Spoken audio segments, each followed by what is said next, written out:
ഇത്രയും പ്രിയപ്പെട്ട കുട്ടി, നീ എനിക്ക് വേണ്ടി പാടുകയും നാമം ജപിക്കുകയും ചെയ്യുമ്പോൾ ഞാൻ അത് ഒരുപാട് ഇഷ്ടപ്പെടുന്നു.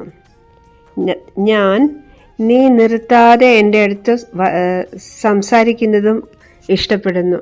നിന്റെ സന്തോഷങ്ങളും സങ്കടങ്ങളും നിന്റെ ജയപരാജയങ്ങളും എല്ലാം നിന്റെ ഹൃദയത്തിൽ നിന്നും മനസ്സിൽ നിന്നും വരുന്ന ഓരോ വാക്കുകളും ഞാൻ കേൾക്കുന്നുണ്ട്. എപ്പോഴും ഞാൻ നിന്നെ നിബന്ധനകൾ ഇല്ലാതെ സ്നേഹിക്കുന്നു. നിന്റെ തെറ്റുകൾ മനസ്സിലാക്കി തരാനായിട്ട് ചിലപ്പോൾ എനിക്ക് ശക്തമായ ചില നിലപാടുകൾ എടുക്കേണ്ടി വരും. അത് ഒരു അമ്മ ചെയ്യുന്നതല്ലേ? ശരിയല്ലേ ഞാൻ പറയുന്നത്? ഇന്ന് നമുക്ക് രണ്ടുപേർക്കും കൂടി ആഹാരം പാകം ചെയ്യാം. നീ ഇന്ന് ആഹാരം പാകം ചെയ്യുമ്പോൾ എന്നെ ഓർക്കുക. ഒത്തിരി സ്നേഹത്തോടെ, നിന്റെ ബാബ.